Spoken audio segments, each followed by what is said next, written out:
छोर पर, जहां हरियाली धीरे धीरे दम तोड़ रही थी, एक पुराना ठूंठ हो चुका पेड़ खड़ा था।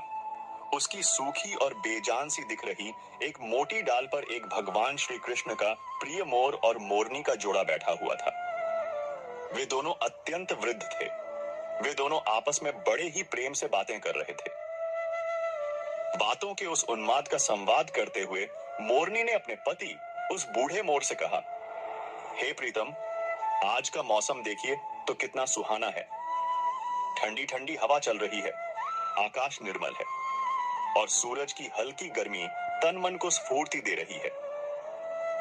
अगर आज के इस दिन आप हमें कोई ऐसी कहानी सुना देते जिससे हमें ज्ञान की कुछ अनमोल बातें सीखने को मिले।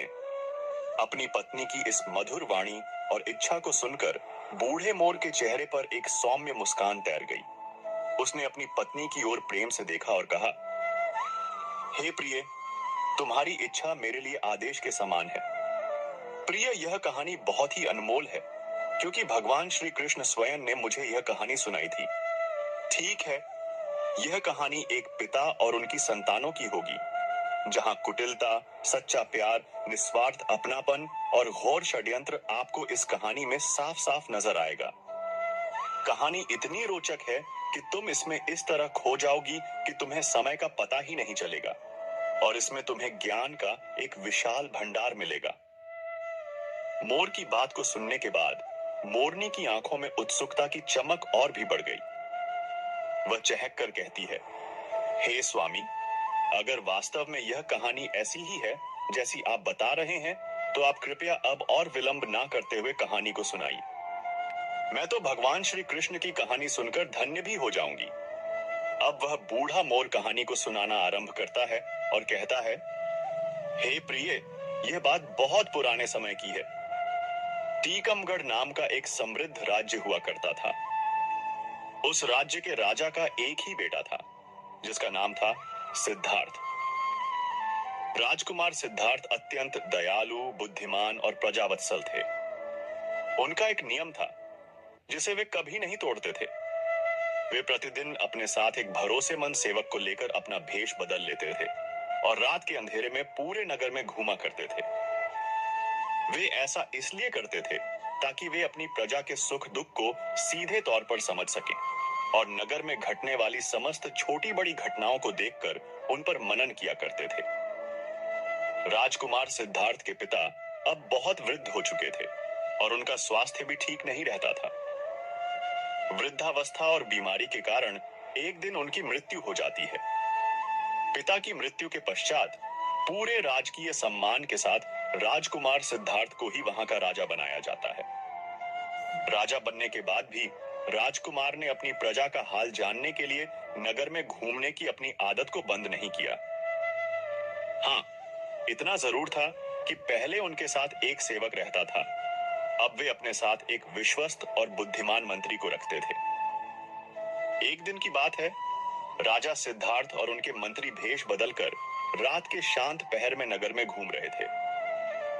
जब वे नगर के किनारे बसी एक साधारण सी गली से होकर गुजर रहे थे, तो उन्हें एक घर के अंदर से कुछ स्त्रियों के बोलने बतलाने की धीमी धीमी आवाज आती हुई सुनाई दी। रात का समय था और गली में सन्नाटा पसरा हुआ था, तो राजा और मंत्री उस घर के दरवाजे से सटकर खड़े हो जाते हैं और अंदर की बातें सुनने का प्रयास करते हैं। दरवाजे की एक छोटी सी दरार से अंदर झांक कर देखते हैं तो उन्होंने देखा कि तीन बहुत ही सुंदर युवतियां आपस में बैठी बातें कर रही थीं। उनकी बातों से ऐसा लग रहा था मानो वे तीनों आपस में सगी बहनें हैं। वे तीनों ही बैठकर अपनी अपनी पसंद और अपने भविष्य के सपनों के बारे में बातचीत कर रही थीं। बड़ी बहन कहती है, बहनों, मुझे तो स्वादिष्ट और तरह तरह के भोजन खाने का बड़ा शौक है।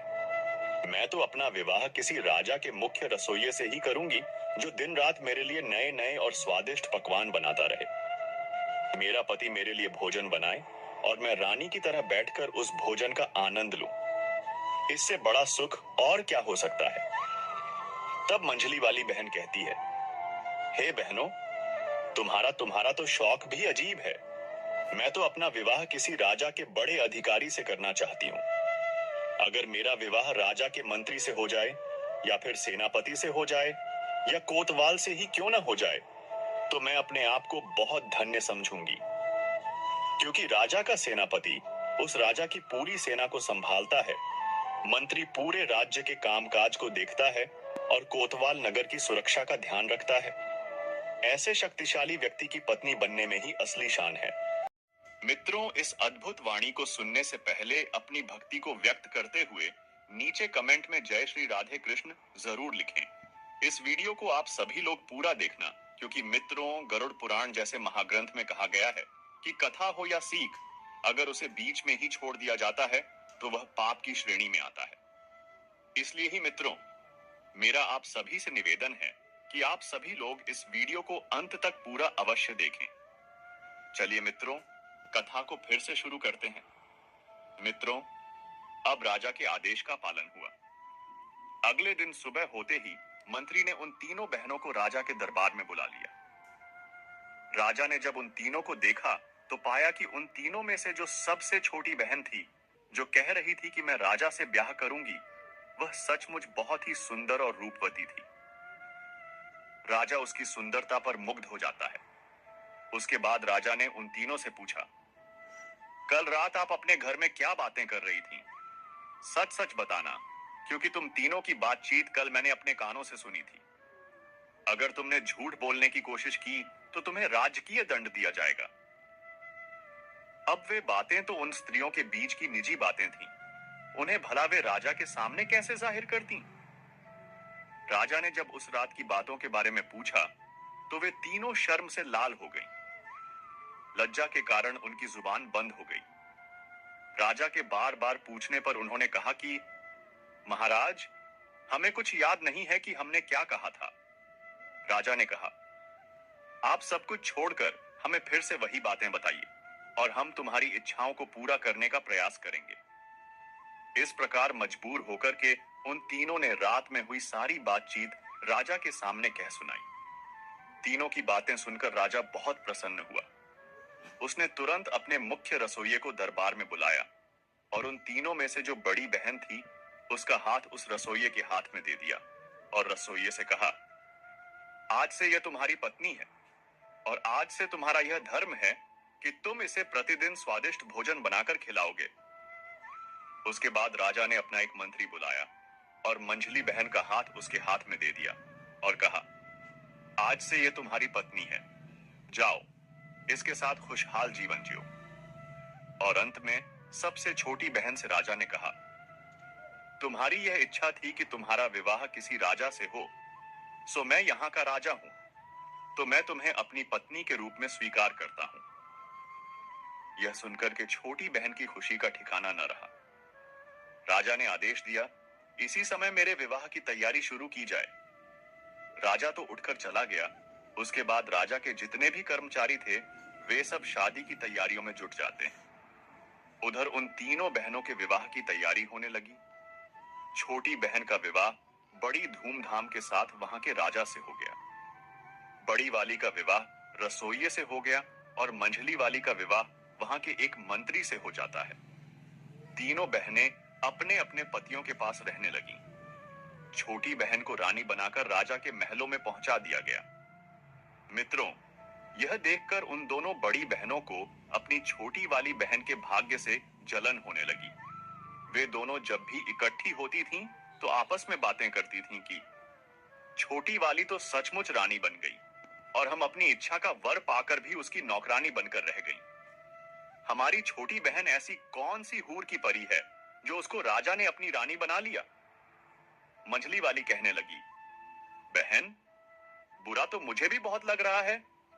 राजा ने उसमें ऐसा क्या देख लिया जो उससे शादी कर ली। कही हुई बातों का क्या है, आदमी तो हर तरह की बातें सोचता है और करता है। मेरी समझ से तो छोटी वाली नहीं, बल्कि तुम रानी बनने के योग्य हो। मुझे भी यह देखकर आश्चर्य होता है कि राजा की अक्ल पर क्या पत्थर पड़ गए थे जो उसे पसंद कर लिया। उससे तो तुम 100 गुना अच्छी थीं।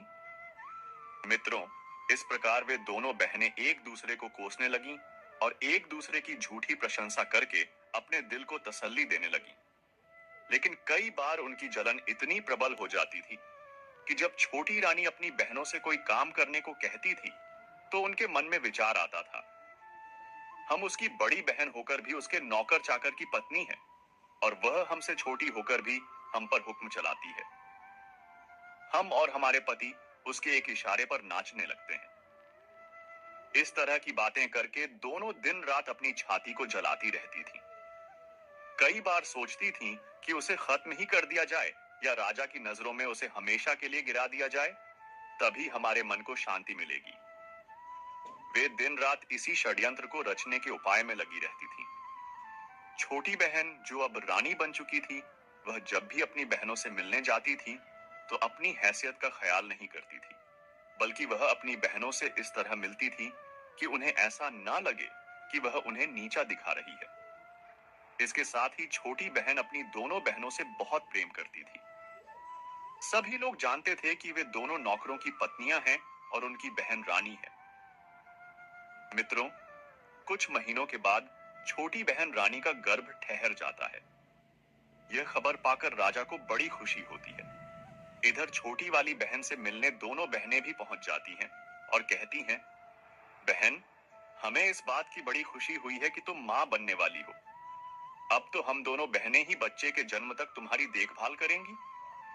तब उसकी छोटी बहन जो रानी बनी थी उसने कहा, बहनों, इससे अच्छी बात हमारे लिए और क्या हो सकती है। तुम मेरी बड़ी बहनें हो, मेरी मां के समान हो। तुमसे बढ़कर भला मेरी देखभाल कौन कर सकता है। तुम अपने पतियों के द्वारा यह आवेदन राजा के सामने पेश कर दो। आशा है कि वे इसे स्वीकार कर लेंगे। देखभाल कौन कर सकता है।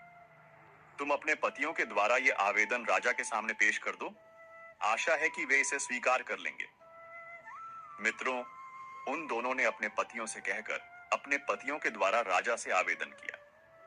राजा ने कहा, ठीक है, यह बात हम रानी से पूछकर ही आपको बताएंगे।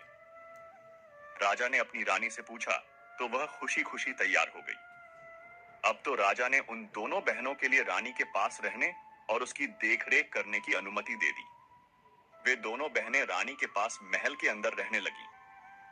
अब उन्हें अपनी दुष्टता का प्रदर्शन करने का पूरा मौका मिल चुका था। इधर जब रानी के बच्चे का जन्म होने का समय आता है तो उन्होंने षड्यंत्र के तहत सारी दास दासियों को वहां से किसी न किसी बहाने हटा दिया, क्योंकि यही एक ऐसा समय था जब वह अपना षड्यंत्र रचकर रानी को राजा की नजरों में गिराना चाहती थी। इधर रानी ने एक बहुत ही सुंदर पुत्र को जन्म दिया। पुत्र को देखकर उन दोनों बहनों की जलन और भी चौगुनी हो गई। चुपचाप उन दोनों ने उस बच्चे को महल के बाहर ले जाकर एक कंबल में लपेटकर एक लकड़ी के संदूक में रखकर नदी में बहा दिया और वहां से एक मरा हुआ कुत्ते का पिल्ला उठाकर रानी के पास लाकर रख देती है। और महल की सभी दास दासियों को उन सब ने बताया कि रानी ने एक मरे हुए कुत्ते के बच्चे को जन्म दिया है। यह बात सुनकर सभी हैरान रह जाते हैं। इधर राजा को जब यह मालूम हुआ तो वह भी क्रोध से लाल पीला हो जाता है। राजा कहने लगा, ऐसी स्त्री का मैं क्या करूंगा जो कुत्ते के बच्चे को जन्म देने वाली है। मैं तो इस रानी को अभी मरवा दूंगा। राजा को ऐसा कहता देखकर मंत्री ने उसे समझा बुझाकर शांत किया। इधर वह संदूक नहर में बहता हुआ जाने लगा। नहर जो थी वह राजा के बगीचे से होकर जाती थी। बगीचे की रखवाली के लिए राजा ने जो माली नियुक्त किया हुआ था, उस माली का घर भी नहर के किनारे ही बना हुआ था। जब उसने नहर में बहते जाते हुए एक लकड़ी के संदूक को देखा, तब उसने उस संदूक को बाहर निकाल लिया। जब उसने उस संदूक को खोलकर देखा, तब उसमें एक अत्यंत सुंदर तेजवान बालक लेटा हुआ था। बालक को देखकर माली बड़ा हैरान होता है कि इस नन्हे से बालक को नहर में भला किसने छोड़ दिया है। उस माली ने ज्यादा सोच विचार नहीं किया कि यह बच्चा नहर में किसने डाला है, क्यों डाला है। उसको भी कोई संतान नहीं थी, इसलिए वह उस बच्चे को उठाकर अपनी पत्नी के पास ले आया और बोला, भाग्यवान, आज हमें भगवान ने एक बच्चा दिया है। बच्चे को पाकर उसकी पत्नी भी बड़ी खुश हो जाती है। उस दिन के बाद बिना किसी से चर्चा किए उस माली और उसकी पत्नी उस बच्चे का पालन पोषण करने लगते हैं। धीरे धीरे एक वर्ष बीत जाता है। उधर दूसरे वर्ष रानी ने फिर एक और पुत्र को जन्म दिया। इस बार भी उसकी बहनों ने उसी तरह की दुष्टता करके बच्चे को बाहर ले जाकर नहर में फेंक दिया और रानी के पास एक मरी हुई बिल्ली का बच्चा लाकर रख दिया। जब राजा को इस बात का पता चला तो राजा का क्रोध सातवें आसमान पर चढ़ गया था। अब पूरे राजमहल में फिर से मातम छा जाता है। राजा इस बार रानी को सच में मार देना चाहता था। राजा को अत्यंत क्रोधित देखकर मंत्री ने फिर उसे समझाया और रानी को मारने से बचा लिया। अब धीरे धीरे राजा और राजमहल के लोगों की नजरों में रानी के लिए सम्मान कम होता जा रहा था। उधर फिर से वह संदूक नहर में बहता हुआ जा रहा था तो उस संदूक में कैद बच्चा फिर से उसी माली को मिल जाता है। उसने दूसरा बच्चा भी ले जाकर अपनी पत्नी को दे दिया। अब माली की पत्नी उसे अपने बच्चे की तरह पालने लगी। कुछ दिनों बाद रानी ने एक और बच्चे को जन्म दिया।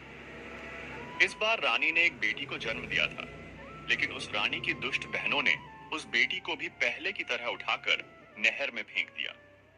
वह बेटी भी उसी माली के हाथ लगती है और वह अपनी बच्ची की तरह उसका भी पालन पोषण करने लगती है। इधर राजा अपना क्रोध इस बार नहीं रोक पाया, क्योंकि रानी की दुष्ट बहनों ने रानी के पास एक मरी हुई छछूंदर को रख दिया था। राजा सोचने लगा कि इस रानी की वजह से तो हमारी पूरे नगर में बदनामी हो गई है। सब लोग यही कह रहे हैं कि रानी तो कुत्ते बिल्लियों को पैदा करती है। लगता है कोई कुल कलंकिनी राजा के घर में आ गई है। अब तो मैं इसको बिल्कुल नहीं छोड़ूंगा। इधर राजा की मंशा को भली भांति समझने के बाद उस मंत्री ने हाथ पैर जोड़कर राजा से निवेदन करके रानी को मारने से बचा लिया। मंत्री ने कहा, महाराज, इसमें रानी का क्या दोष है? इसे जान से मारने के बाद भी आपके घर में बेटा बेटी नहीं हो जाएंगे। इसीलिए उचित यही होगा कि आप रानी को मारने की बजाय रानी के पास जाना छोड़ दें। तब राजा ने कहा, मंत्री जी, अगर तुम कहते हो तो मैं रानी को जान से नहीं मारूंगा, लेकिन मैं इसको सजा जरूर दूंगा, और ऐसी सजा दूंगा जो मृत्यु दंड से भी बढ़कर कष्टदायक होगी। इस बार सजा के बारे में मैं तुम्हारी कोई बात नहीं सुनूंगा। इस बार राजा ने एक चौराहे पर एक जेलनुमा महल बनवाया। उसमें एक लकड़ी का बड़ा सा पिंजरा रखा हुआ था। उसी पिंजरे में रानी को बंद करवा दिया। राजा ने यह आदेश करवा दिया कि इस चौराहे से जो भी निकल कर जाएगा वह रानी के ऊपर थूक कर जाएगा, और जो व्यक्ति ऐसा नहीं करेगा उसे भी वैसी ही कठोर सजा दी जाएगी जैसी इस रानी को दी जा रही है। राजा का यह फरमान मंत्री को बहुत बुरा लगा। मंत्री सोचने लगा कि इस सजा के योग्य तो इस रानी की दोनों बहनें हैं। बेचारी निर्दोष रानी अब तो बिना कुछ करे ही सजा पाने जा रही है। उधर रानी के वे तीनों बच्चे उस माली के घर में पलकर बड़े हो रहे थे। माली ने उनकी शिक्षा दीक्षा का उत्तम प्रबंध कराया। धीरे धीरे वे सभी विद्याओं में पारंगत हो गए। इधर धीरे धीरे तीनों बच्चे बड़े होते हैं तो उधर उस माली और माली की पत्नी की भी कुछ दिनों बाद दोनों की मृत्यु हो जाती है। उनके मरने पर उनका अंतिम संस्कार करके तीनों भाई बहन मिलकर उस घर में रहने लगे। दोनों भाइयों को राजा के यहाँ नौकरी भी मिल जाती है, परंतु उनकी कभी राजा से भेंट नहीं पाई थी। एक दिन दोनों भाई शिकार खेलने के लिए जंगल में जाते हैं।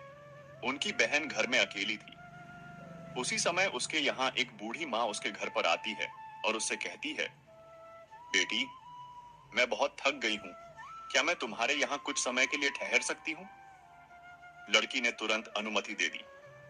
लड़की ने उस बूढ़ी माँ को भोजन कराया, उनकी खूब सेवा की, अपने घर के आसपास बने सुंदर बाग बगीचे और तालाब को दिखाया। वहां का सुंदर वातावरण देखकर बूढ़ी माँ का भी हृदय खुशी से गदगद हो गया। लड़की ने पूछा, अम्मा, मेरे इस महल और बाग के बारे में तुम्हारी क्या राय है? क्या इसमें कोई और चीज की कमी है जो यहाँ होनी चाहिए? तब उस बुढ़िया ने कहा, बेटी, यह प्रश्न मुझसे ना करो तो अच्छा है। मैं कुछ कहूंगी तो तुम कहोगी कि यह 2 टके की बुढ़िया मेरे महल और बाग में नुक्स निकालने आ गई है। उस बूढ़ी औरत की बात को सुनकर लड़की ने जोर देकर कहा, माँ जी, मैं ऐसा कुछ नहीं कहूंगी। तुम जो कुछ भी कमी इसमें समझती हो वह मुझे बताओ, मैं उसे पूरा करने की कोशिश करूंगी। तब बुढ़िया ने कहा, बेटी, यह सब कुछ तो तुम्हारा ठीक है, किंतु मेरी समझ में यहाँ पर 3 चीजें और आ जाएं तो संसार में तुम्हारा बाग सबसे सुंदर हो जाएगा, लेकिन उनका मिलना बहुत ही कठिन है। हे पुत्री, वह 3 चीजें क्या हैं? तुम ध्यान देकर सुनो। एक तो है वह बुलबुल जो मनुष्य की तरह बोलती है। जब वह बोलती है तो उसके आसपास सैकड़ों हजारों चिड़ियां जमा हो जाती हैं और उसके स्वर में स्वर मिलाने लगती है। दूसरा है एक गाने वाला पेड़। उसके पत्ते मोटे और चिकने होते हैं। हवा चलने पर उस पेड़ के पत्ते एक दूसरे से रगड़ खाते हैं तो उनसे इतना मधुर संगीत निकलता है कि उस संगीत को सुनने वाला हर कोई मन से मुग्ध हो जाता है। और तीसरी वस्तु है वह सुनहरा पानी। उस सुनहरे पानी की एक बूंद किसी भी बर्तन में रख दी जाए तो बर्तन अपने आप उस पानी से भर जाता है और फिर उसमें से एक फव्वारा सा निकलता है जो कभी नहीं रुकता, क्योंकि वह पानी लौटकर उसी बर्तन में गिरता रहता है। बुढ़िया की बात सुनकर लड़की कहने लगी, अम्मा, अगर तुम्हें इन चीजों के बारे में इतने विस्तार से पता है तो तुम यह भी जानती होगी कि यह वस्तुएं कहाँ मिलती हैं। मुझे बताओ, मैं उनकी प्राप्ति का प्रयत्न करूंगी। बूढ़ी महिला ने कहा, बेटी, मैं तुम्हें यह तो नहीं बता सकती कि वे ठीक कहाँ हैं, लेकिन इतना जरूर बता सकती हूँ कि यहाँ से कोई व्यक्ति उत्तर दिशा में सीधा चलता चला जाए तो 20 दिन की यात्रा के बाद जो पहला व्यक्ति उसे मिलेगा उससे इन सभी चीजों के बारे में पूछे कि यह वस्तुएं कहाँ मिलेंगी, वही आगे की राह बताएगा। इतना कहकर वह बुढ़िया कहने लगी, अच्छा बेटी, मुझे काफी देर हो गई है, अब मैं चलती हूँ। अब वह मोर कहता है, हे प्रिय, उस बुढ़िया को क्या मालूम था कि वह लड़की इतनी साहसी है कि खुद इन चीजों की तलाश में निकल पड़ेगी, इसलिए उसने विस्तार से वह सब कुछ बता दिया था जो उसे मालूम था। लड़की ने उसकी बताई हुई एक एक बात याद कर ली। इधर दोनों लड़के जब शिकार से लौटकर घर आते हैं और अपनी बहन को उदास बैठा हुआ देखते हैं तो वे दोनों अपनी बहन से पूछते हैं, बहन, क्या बात है? आज तुम्हारी तबीयत खराब है क्या, या कोई बात तुम्हारी मर्जी के खिलाफ हो गई है? तब लड़की ने सिर झुकाकर कहा, नहीं भाई, ऐसी कोई बात नहीं है। भाइयों ने कहा, यह तो तुम झूठ बोल रही हो, कुछ ऐसा तो जरूर हुआ है जो तुम्हें दुख दे रहा है। अगर तुम नहीं बताओगी तो हम तुम्हारे पास से उठकर नहीं जाएंगे। तब लड़की ने देखा कि दोनों भाई बात जानने के लिए अड़े खड़े हैं, तो उसने कहा, मैं तुम्हें इसलिए नहीं बताना चाहती थी कि जो मैं कहूंगी उसे सुनकर तुम चिंता में और कष्ट में पड़ जाओगे। खैर, जब तुम जिद कर रहे हो तो मैं बता ही देती हूँ। हमारे पिता ने यह महल हमारे लिए बनवाया था और मैंने अपनी समझ से इसकी सुंदरता और सजावट में किसी प्रकार की कोई कमी नहीं रखी थी, लेकिन अभी भी इसमें कुछ कमियां हैं। किंतु आज मुझे 3 चीजों के बारे में मालूम हुआ है। अगर वे 3 चीजें इस बाग में आ जाएं, तो हमारा घर और भी अधिक सुंदर हो जाएगा। तब दोनों राजकुमारों ने पूछा, बहन, वे ऐसी कौन सी चीजें हैं, हमें शीघ्र बताओ। तब लड़की कहती है, भाइयों, एक तो उम्दा किस्म की बुलबुल जो बोलने वाली हो, जिसका गाना सुनकर हजारों पक्षी इकट्ठे होकर उसके स्वर में स्वर मिलाने लगते हो। दूसरा है गाने वाला पेड़, जिसके पत्तों से पत्ते रगड़ खाकर संगीत निकलता हो। और तीसरा है सुनहरा पानी, जिसकी एक बूंद से ही कभी खत्म ना होने वाला फव्वारा बन जाता हो। मैं इसी चिंता में हूं कि इन्हें कैसे प्राप्त करूं। दोनों राजकुमारों ने पूछा, बहन, अगर तुम हमें यह बता दो कि यह तीनों चीजें कहां और किस दिशा में मिलेंगी, तो हम तुम्हें ढूंढ कर लाकर देने का प्रयास जरूर करेंगे। अब उस लड़की ने अपने भाइयों को सब कुछ बता दिया जो उस बुढ़िया ने बताया था। मित्रों, इस प्रकार अगले दिन उनमें से जो बड़ा राजकुमार था वह अस्त्र शस्त्र लेकर घोड़े पर बैठकर वह तीनों चीजें लेने के लिए चल देता है। तो लड़की रोने लगती है और कहने लगी, भैया, मैं कितनी दुष्ट हूं जो अपने शौक के लिए तुम्हें मुसीबत में फंसा रही हूं। मैं अपनी मांग वापस लेती हूं। अब कभी भी इन चीजों का जिक्र नहीं करूंगी, तुम मत जाओ। तब बड़े राजकुमार ने कहा, बहन, एक बार कमर कसकर मैं पीछे नहीं हटता। अगर मैं नहीं जाऊंगा तो हमेशा मेरे दिल में यह बात खटकती रहेगी कि मैं कायर हूं। तब राजकुमार ने अपनी बहन को एक खंजर दे दिया और कहा, बहन, जब तक ये खंजर ठीक है, मैं सकुशल हूं, लेकिन अगर इसमें से खून की बूंदें टपकने लगें तो समझ लेना मैं जीवित नहीं हूं। ये सुनकर के वे दोनों बहन भाई उदास होते हुए कहने लगे, भाई, तुम ऐसी खतरनाक यात्रा पर मत जाओ। लेकिन बड़े राजकुमार ने उनकी एक भी नहीं सुनी। उसने फौरन उसी तरफ को घोड़ा दौड़ा दिया जिस तरफ उस बुढ़िया ने कहा था। वह सीधे उत्तर दिशा की ओर चलता चला गया। चलते चलते उसने 20 दिन का सफर तय कर लिया था। तभी उसे एक अजीब सा दृश्य दिखाई दिया। उसने दूर से ही देखा कि एक झोपड़ी बनी हुई है। उसके बाहर एक बूढ़ा आदमी बैठा हुआ है। उसके बाल बर्फ की तरह सफेद थे। उसकी दाढ़ी, मूछें और बाल इतने बढ़ गए थे कि उसका पूरा शरीर ढक गया था। उसके हाथ और पैरों के नाखून बहुत बड़े बड़े हो गए थे। उसने अपना शरीर एक चटाई से ढक रखा था जिसके ऊपर उसके बाल पड़े हुए थे। राजकुमार यह सब देखकर समझ गया कि वह वही तपस्वी साधु है जिसके बारे में उस बुढ़िया ने मेरी बहन को बताया था। जो ऐसे दुर्गम और निर्जन स्थान पर अकेला बैठा है, जरूर उन चीजों के बारे में यह साधु जानता होगा। तब वह राजकुमार घोड़े से नीचे उतरा और उसने उस वृद्ध तपस्वी के पास जाकर उन्हें प्रणाम किया।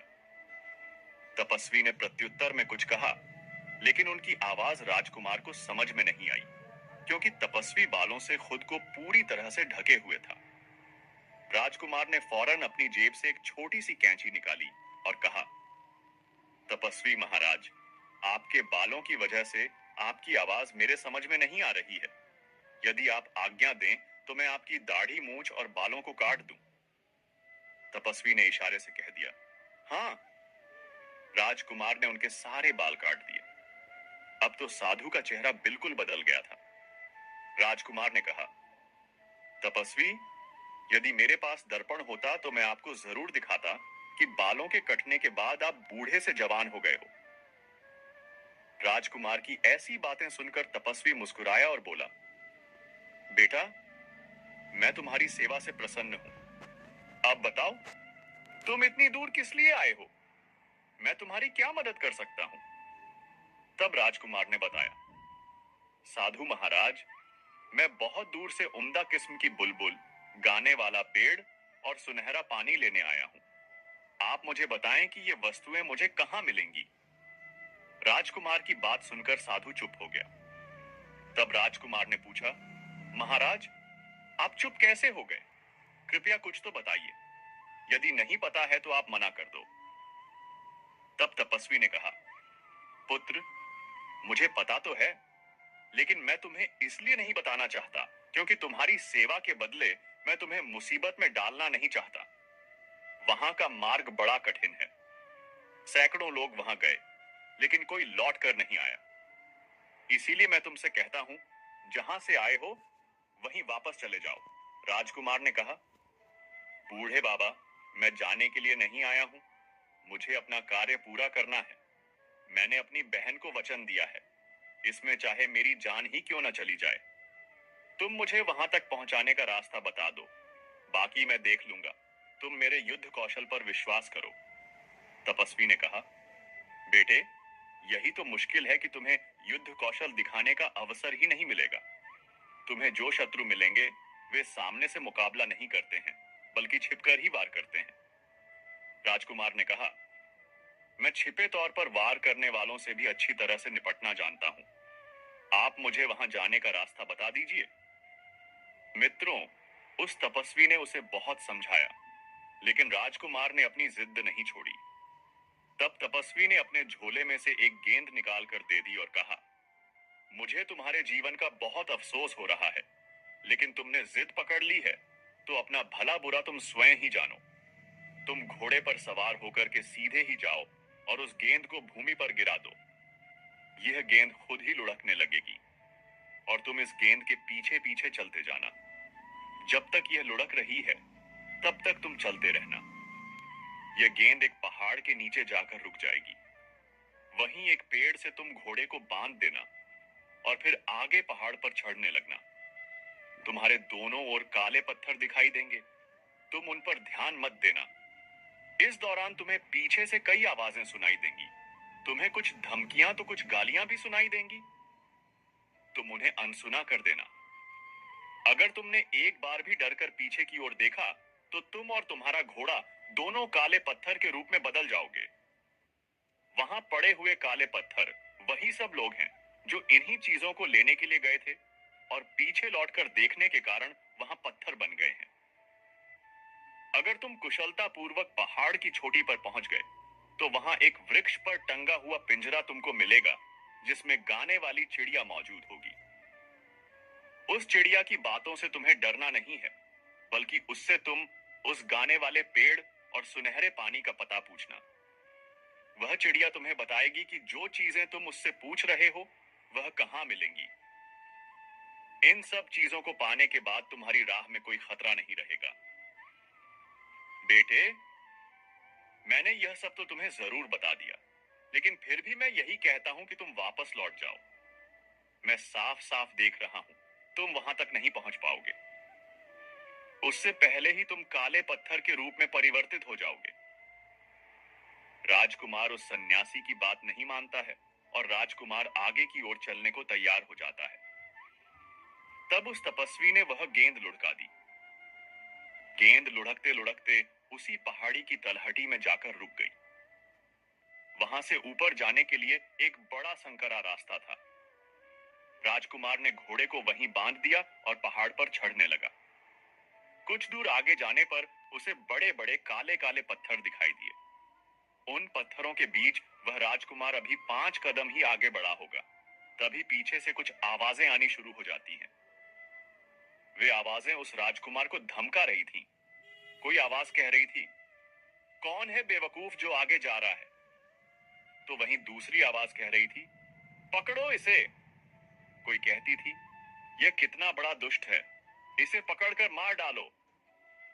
कोई उस पर चीखती हुई आती थी, तो कोई चिल्लाती हुई आती थी, तो कोई कहती थी, इसे घेर लो, जरूर यह उस चिड़िया को चुराने आया है। राजकुमार ने उन आवाजों की उपेक्षा की और तेजी से आगे के लिए बढ़ने लगा। लेकिन वह जितना आगे बढ़ रहा था, उतनी ही आवाजें तेज होती जा रही थीं। उसके कानों के पर्दे फटने लगे, दिमाग शून्य होने लगा। तब उसे जो तपस्वी ने बताया था, वह उसके दिमाग से निकल गया और एक बार वह मुड़कर पीछे देखने लगा। जैसे ही उसने पीछे देखा, तो वह और उसका घोड़ा दोनों काले पत्थर के बन जाते हैं। इधर अपनी बहन को राजकुमार जो खंजर देकर गया था कि मेरी मृत्यु होने पर इस खंजर से खून टपकने लगेगा, अब राजकुमारी उस खंजर को रोजाना म्यान से निकालकर देखती थी। कुछ नहीं होता था उसमें। लेकिन उधर जैसे ही राजकुमार काला पत्थर बना, वैसे ही उस खंजर से खून टपकने लगा। यह देखकर राजकुमारी जोर जोर से रोने लगी, सिर पटक पटक कर कहने लगी, हाय भैया, मेरी नादानी से तुम्हारी जान चली गई। न जाने किस मनहूस घड़ी में वह कमबख्त बुढ़िया यहाँ आई थी। वह न यहाँ आती और न मैं इस झंझट में पड़ती। मैंने उसके साथ अच्छा व्यवहार किया, लेकिन उसने मुझे लालच में डाल दिया। हे भगवान, तू मेरे भैया को जिंदा घर लौटा दे, चाहे मेरी मौत भेज दे। अगर मेरे भैया ही न रहे तो मैं चिड़िया और पेड़ और उस पानी का क्या करूंगी? मुझे कुछ नहीं चाहिए, मुझे सिर्फ मेरा भाई चाहिए। लड़की को रोता देखकर उसका दूसरा भाई भी रोने लगता है और कहने लगा, बहन, अब रोने धोने से कोई फायदा नहीं। मैं जो कहता हूं तुम वह करो। मैं पता लगाऊंगा कि भैया किस प्राकृतिक कारण से मरे या किसी शत्रु ने उन्हें घेर कर मारा है। किसी ने उन्हें मारा होगा तो मैं उसे जिंदा नहीं छोड़ूंगा। भैया की मौत का बदला मैं जरूर लूंगा। बहन ने अपने उस दूसरे भाई को बहुत समझाया और उसे रोकने का प्रयास किया, मगर वह भी नहीं रुका। बहन बोली, मैंने एक भाई को तो खो दिया, दूसरे भाई को मौत के मुंह में नहीं जाने दूंगी। बड़े भैया तुमसे कोई कम बहादुर नहीं थे, लेकिन फिर भी वह मुसीबत में पड़ गए। वह तो मुझे अपनी कुशलता का हाल जानने के लिए खंजर भी देकर गए थे। तुम्हारा हाल मुझे कैसे पता चलेगा? तब दूसरे राजकुमार ने अपनी बहन को एक मोतियों की माला दी और उसने कहा, देखो बहन, इस माला के सारे मोती अलग अलग हैं। जिस दिन इनके मोती एक दूसरे से चिपक जाएंगे तो तुम समझ लेना कि मैं इस दुनिया में नहीं हूं। ऐसा कहकर के दूसरा राजकुमार भी घोड़े पर बैठ करके चल देता है और 20 दिन की यात्रा करके वह उन्हीं ऋषि के पास पहुंच जाता है। ऋषि को प्रणाम करके उसने पूछा, हे मुनिवर, क्या आप मुझे बता सकते हैं कि बोलने वाली चिड़िया और गाने वाला पेड़ और सुनहरा पानी कहां मिलेगा? तब उस तपस्वी ने कहा, बेटा, वह राह तो बड़ी खतरनाक है। तुम वहां जाने की बात छोड़ दो और घर वापस लौट जाओ। वहां अभी तक जितने भी लोग गए हैं, कोई भी लौट कर नहीं आया है। कुछ दिन पहले एक नौजवान आया था, देखने में बिल्कुल तुम्हारे जैसा था। मैंने उसे भी बहुत समझाया, वह भी नहीं माना और वह भी अभी तक लौट कर नहीं आया है। तब राजकुमार ने जवाब दिया, वह मेरा बड़ा भाई था और यह मैं जानता हूं कि अब वह जीवित नहीं है, लेकिन मैं यह नहीं जानता कि वह कैसे मरा है, कि वह किसी प्राकृतिक कारण से मरा है या किसी दुश्मन ने उसे घेर कर मारा है। तब वह सिद्ध तपस्वी कहता है, मैं तुम्हें बताता हूं, बहुत से आदमी मेरी चेतावनी के बावजूद भी उस रास्ते पर चले जाते हैं और काले पत्थर बन जाते हैं। मानो और घर लौट जाओ, वरना तुम भी काले पत्थर बनकर रह जाओगे। लड़के ने कहा, तपस्वी जी, अब मैं तो बहुत ही आगे निकल आया हूं। पीछे लौट के जाने के बारे में मैं नहीं सोच सकता। आप मुझे रास्ता बताइए। तब तपस्वी ने कहा, बेटा, अगर तुम जिद करते हो तो जाओ, इस गेंद के पीछे चले जाओ। यह गेंद तुम्हें मंजिल तक पहुंचा देगी। इतना कहकर तपस्वी ने वह गेंद लड़के को दी। वह गेंद उस राजकुमार को पता बताती हुई लुढ़कती हुई चली जा रही थी। राजकुमार उसके पीछे पीछे चलता गया। कुछ देर चलने के बाद वह गेंद एक पहाड़ के पास जाकर रुक गई। दूसरे राजकुमार ने घोड़ा वहीं पर छोड़ा और उस पहाड़ी के ऊपर चढ़ने लगा। अभी वह 2-4 कदम ऊपर चढ़ा ही होगा कि उसने सुना कि पीछे से कोई डांट कर कह रहा है, अबे बदमाश, अरे बदतमीज, तू कहां बड़ा चला जा रहा है? रुक जा कमबख्त, मैं तुझे सजा देता हूं। गाली सुनकर के दूसरे राजकुमार को क्रोध आ जाता है। उसका खून खौल उठा। वह उस तपस्वी द्वारा बताई गई चेतावनी को भूल गया। उसने म्यान से तलवार खींच ली और पलट कर देखा कि गाली देने वाले के टुकड़े टुकड़े कर डालूं। किंतु पीछे देखते ही वह काले पत्थर के रूप में बदल जाता है और उसका घोड़ा भी काले पत्थर का बन जाता है। मित्रों, उधर राजकुमारी ने जब उस माला को देखा जिसे राजकुमार देकर गया था, उसने देखा कि माला के सारे मोती एक दूसरे से चिपक गए हैं। यह देखकर लड़की जोर जोर से चीख पड़ी। वह समझ गई कि उसका दूसरा भाई भी अब इस दुनिया में नहीं है। भाई के गम में वह बुरी तरह से रोने लगी और रोते रोते बेहोश हो जाती है। जब उसे होश आता है, तब उसने निश्चय किया कि मेरे ही कारण मेरे दोनों भाई मौत के मुंह में चले गए हैं। मैं भी अब जीकर क्या करूंगी? मित्रों, वह लड़की भी सारी विद्याओं में निपुण थी। शस्त्र चलाना, घुड़सवारी करना, तलवारबाजी, तीरंदाजी, सभी हुनर में वह पारंगत थी। अब तो लड़की घोड़े पर सवार होकर स्वयं अपने भाइयों की खोज में निकल पड़ी। 20 दिन चलने के बाद वह उसी साधु के पास पहुंच जाती है और तपस्वी को प्रणाम करके पूछने लगती है, हे तपस्वी महाराज, मुझे बोलने वाली चिड़िया, गाने वाला पेड़ और सुनहरा पानी चाहिए। बताओ, यह कहां मिलेगा? तब साधु ने कहा, बेटी, तुम एक लड़की हो और तुम्हारे लिए अच्छा यही होगा कि तुम अपनी इच्छाओं पर संयम रखो और जिन चीजों का विचार तुम मन में लेकर आई हो, उन चीजों को अगर तुम पा भी गई तो तुम सकुशल वापस लौटकर नहीं आ पाओगी। तुम एक काम करो, यहां से उसी राह पर चली जाओ जहां से तुम आई हो। वह राह बड़ी कठिन है। लड़की ने अपनी मंशा जाहिर की। तपस्वी जी, अब मैं वापस नहीं जा सकती। कृपया मुझे विस्तार से बताइए कि उस रास्ते में कौन से खतरे मिलेंगे, ताकि मैं उनसे निपटने का उपाय पहले से कर लूं। साधु ने लड़की को पूरी बात बता दी। साधु ने कहा, बेटी, खतरा सिर्फ तब तक है जब तक पहाड़ की चोटी पर न पहुंच जाओ। पहाड़ की चोटी पर पहुंचते ही तुम्हें वहां बोलने वाली चिड़िया मिल जाएगी और वही चिड़िया तुम्हें उस पेड़ और सुनहरे पानी के बारे में बताएगी। तुम्हें बस इतना ध्यान रखना है कि पहाड़ पर चढ़ते समय पीछे से सुनाई देने वाले कटु शब्द और गालियों को तुम्हें अनसुना करते हुए आगे बढ़ना है। वहां जो काले पत्थर मिलेंगे वह सब वही लोग हैं जिन्होंने उन गालियों को बर्दाश्त नहीं किया है। कुछ समय पहले दो नौजवान भी आए थे, वह भी शायद उन्हीं पत्थरों के ढेर में पड़े होंगे। लड़की ने कहा, महाराज, वह मेरे भाई थे और मेरी ही गलती की वजह से वह यहाँ पर फंस गए हैं। लड़की ने कहा, इसका मतलब वह शब्द किसी का कुछ नहीं बिगाड़ सकते? यदि उन्हें अनसुना करते हुए आगे बढ़ा जाए तो? लड़की ने चालाकी दिखाई। उसने अपने कान में रुई लगा ली। तपस्वी ने वही गेंद फिर से लुढ़का दी। लड़की उस गेंद के पीछे पीछे चलने लगी। गेंद जाकर के पहाड़ों की तलहटी में रुक जाती है। लड़की ने घोड़ा वहीं छोड़ा और पहाड़ी के ऊपर चढ़ने लगी। तभी पीछे से बड़ी भयानक आवाजें आने लगती हैं, किंतु लड़की के कानों में रुई लगी थी, इस कारण से वह आवाज उसे सुनाई नहीं दे रही थी। लड़की लगातार आगे की ओर बढ़ती जा रही थी। आवाजें धीरे धीरे बहुत तेज होती चली गईं, लेकिन लड़की उन गालियों को बिना सुने सहन करती गई। आखिरकार वह उस पहाड़ की चोटी पर चढ़ ही गई।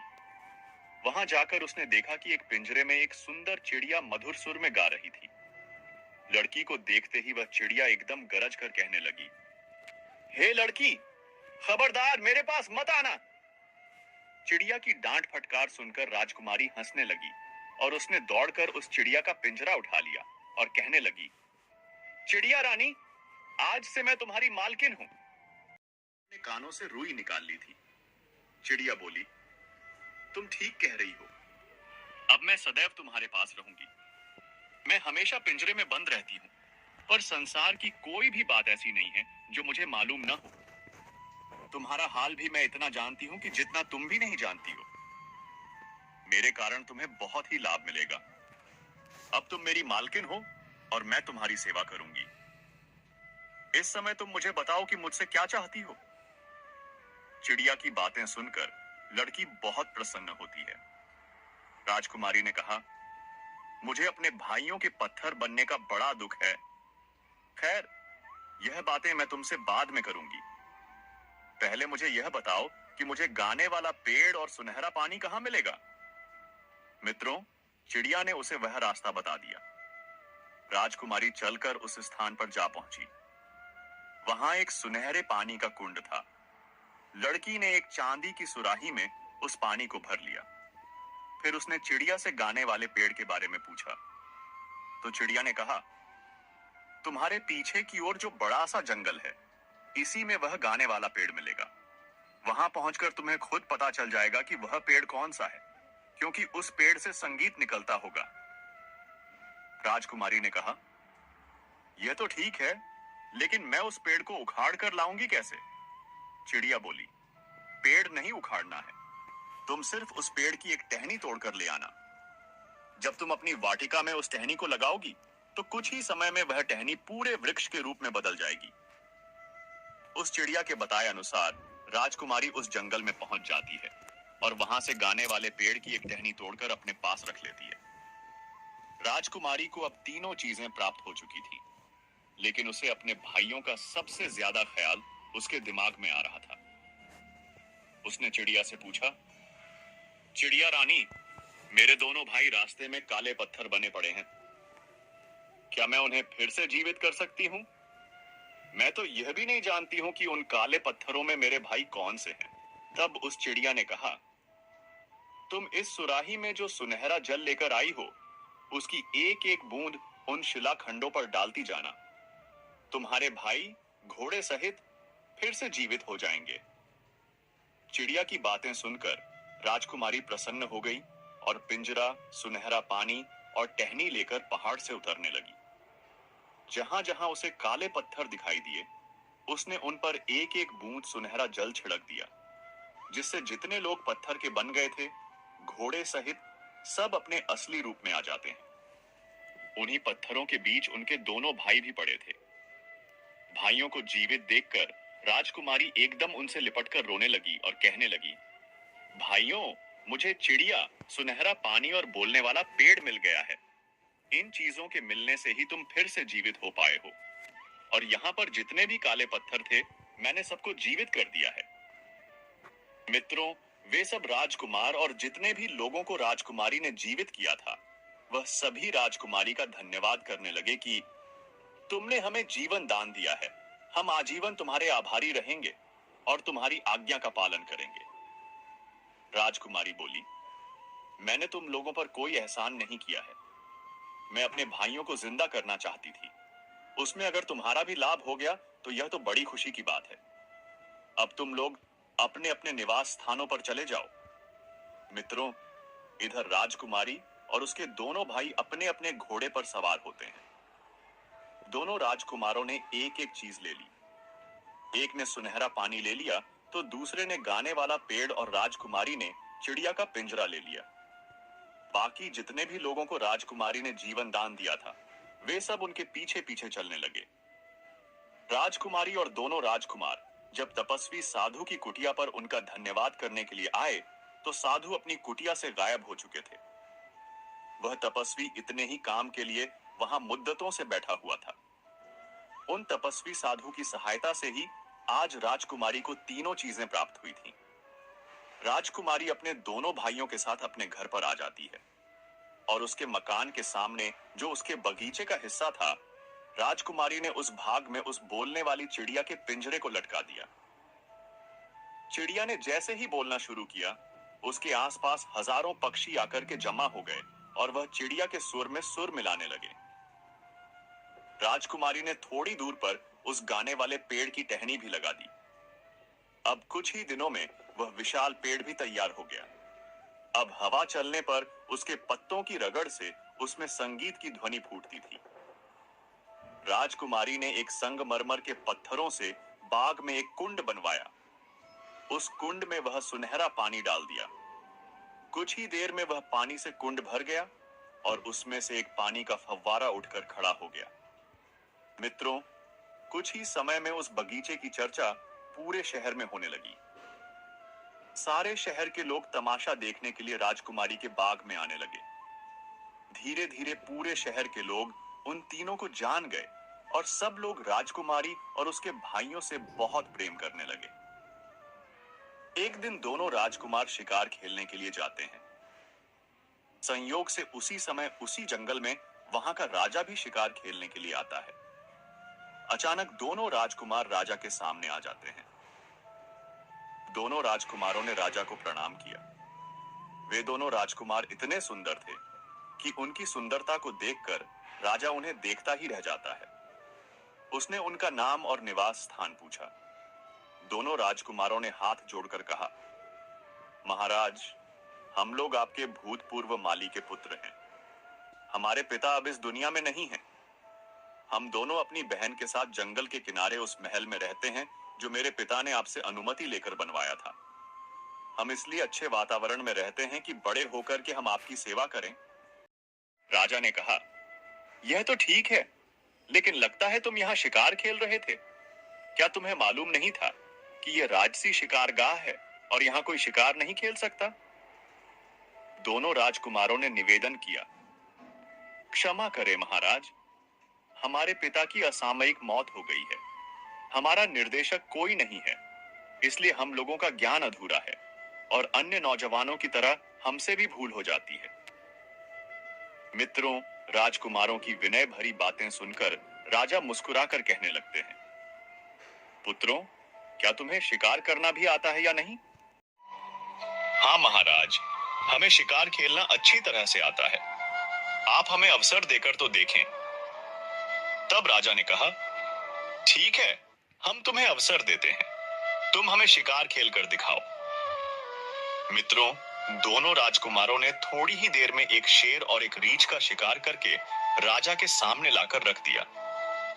राजा उन दोनों राजकुमारों की वीरता देखकर बहुत खुश होता है और कहने लगा, हे पुत्रों, मैं तुम्हें तुम्हारी वीरता से अलग नहीं करना चाहता। इसीलिए मैं चाहता हूं कि तुम लोग मेरे साथ महल में चलो। मेरे साथ महल चलकर भोजन करो। राजकुमारों ने कहा, महाराज, इस समय हम आपके साथ नहीं चल सकते। हम इस उद्दंडता के लिए क्षमा चाहते हैं। राजा ने आश्चर्य से पूछा, क्यों नहीं चल सकते? तो उन्होंने बताया, हमारी एक बहन है। हम तीनों जो भी करते हैं, तीनों की सलाह से करते हैं। हम अपनी बहन की सलाह लेकर ही आपके यहां आ सकते हैं। तब राजा ने कहा, मुझे इस बात की बड़ी खुशी है कि तुम भाई बहन एक दूसरे की सलाह से काम करते हो। राजा ने कहा, ठीक है, आज तुम अपने घर जाओ और अपनी बहन से पूछकर कल तुम इसी जगह पर हमें आकर मिलना। इस प्रकार दोनों राजकुमार राजा से आज्ञा लेकर अपने घर चले आते हैं। लेकिन वह उस घटना के बारे में बातचीत करना अपनी बहन से भूल गए कि उन्हें इस राज्य का राजा मिला था और उसने भोजन के लिए उन्हें बुलाया है। अगले दिन जब वे फिर उसी जंगल में शिकार खेलने गए तो राजा ने फिर पूछा, तुमने अपनी बहन से सलाह ली या नहीं? राजा के पूछने पर वे दोनों घबरा जाते हैं और एक दूसरे की ओर देखने लगे।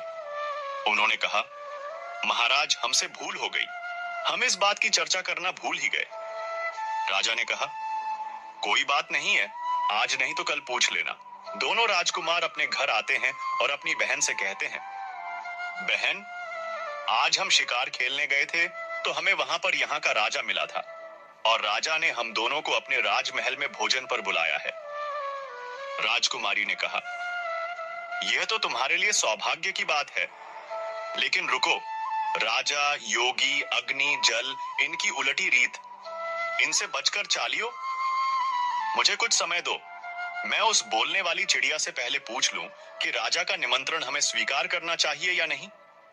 राजकुमारी फौरन चिड़िया का पिंजरा लेकर अपने कमरे में आई और उससे पूछने लगी, चिड़िया रानी, तुम्हें तो सारी बातें पता हैं, तुमसे कोई बात नहीं छिपी है और तुम हर सलाह में हमेशा सही होती हो।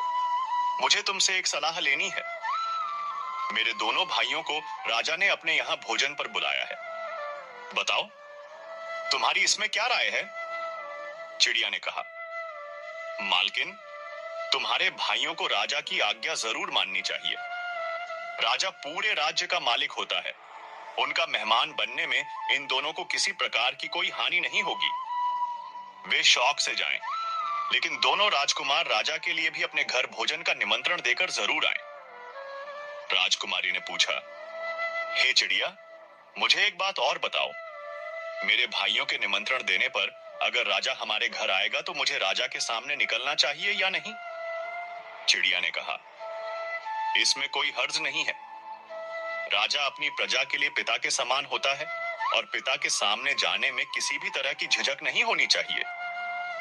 चिड़िया से पूछने के बाद राजकुमारी ने अपने दोनों भाइयों को राजा के निमंत्रण पर जाने का आदेश दे दिया।